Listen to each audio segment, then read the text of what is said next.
इसका question seat और उसका आंसर आ गया है। तो ये आप लोगों को मैं बताने जा रहा हूँ।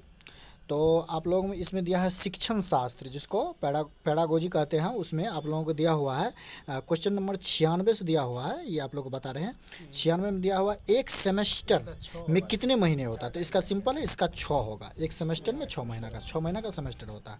फिर इसके बाद 97 में है सकारात्मक अधिगम सीखने का परिवेश का तत्व कौन नहीं है। तो इसमें हो जाएगा आप लोगों को बलपूर्वक नियंत्रण, सी। फिर 98 का क्वेश्चन है विद्यालय में एनसीसी किसके अंतर्गत आती है। तो इसका सिंपल है, सी, सैन्य क्रिया। इसके बाद 99 का क्वेश्चन है इनमें से कौन साहित्यिक क्रिया नहीं है। तो इसका सी हो जाएगा, वाद विवाद।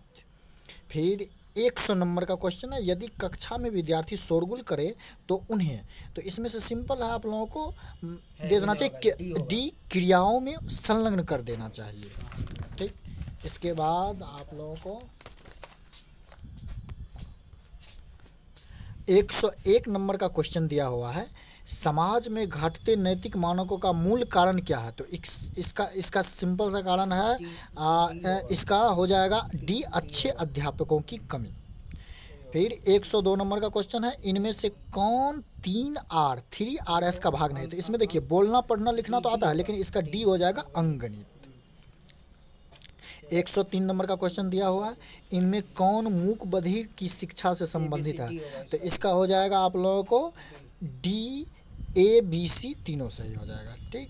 इसके बाद 104 नंबर का क्वेश्चन दिया हुआ जो विद्यार्थी मूक बधिर नेत्रहीन या कुछ क्रियाओं में कमतर होते हैं उनके लिए कौन सा शब्द किया गया है। इसका हो जाएगा आप लोगों को ए, विशिष्ट आवश्यकता।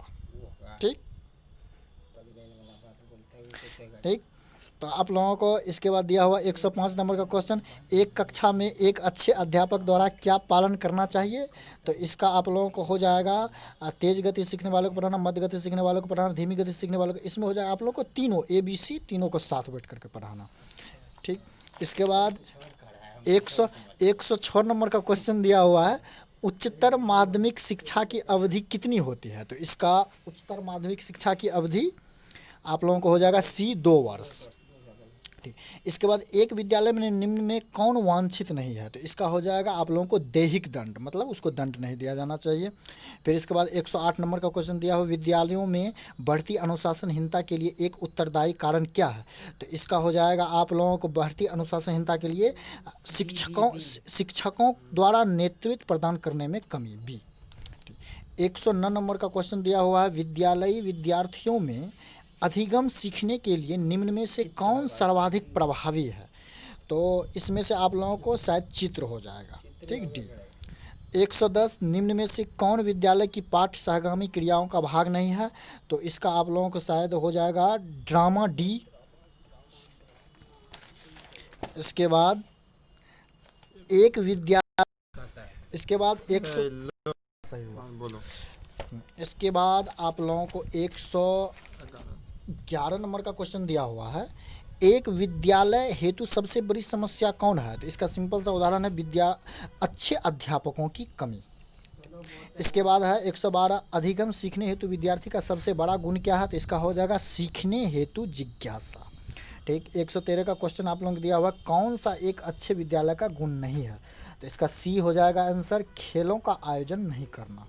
फिर इसके बाद हो जाएगा 114 का क्वेश्चन निम्नलिखित में से कौन विद्यालय की भौतिक संरचना का उदाहरण नहीं है। तो इसका हो जाएगा आप लोगों को एक खेल का मैदान। फिर इसके बाद 115 का क्वेश्चन दिया है जिस शिक्षण संस्था में अध्ययन हेतु उम्र का कोई बंधन नहीं होता उसे आप लोग डी नंबर का इसका हो जाएगा खुली शिक्षा संस्था कहते हैं। 116 नंबर का क्वेश्चन आप लोगों को दिया हुआ है किस कक्षा स्तर के लिए प्राथमिक विद्यालय शब्द का प्रयोग किया जाता है। इसका हो जाएगा ए, कक्षा 1 से 8। फिर 117 का क्वेश्चन दिया हुआ है विद्यार्थियों की कोई संप्रदाय पढ़ाने का सबसे अच्छा तरीका, उसको हो जाएगा आप लोगों को ज्ञान कठिन से सरल की तरफ बढ़ना है। इसके बाद 118 नंबर का आप लोगों को क्वेश्चन दिया हुआ है भारत में माध्यमिक शिक्षा की अवधि वर्ष, आप लोगों को हो जाएगा माध्यमिक शिक्षा की अवधि वर्ष, इसका हो जाएगा ए, 2 वर्ष। फिर इसके बाद आप लोग दिया 119 विद्यालयों में विद्यार्थी अनुशासनहीनता का सर्वाधिक प्रबल कारण है। आप लोगों को विद्यार्थियों को क्रियाओं में संलग्न न कर पाना, डी।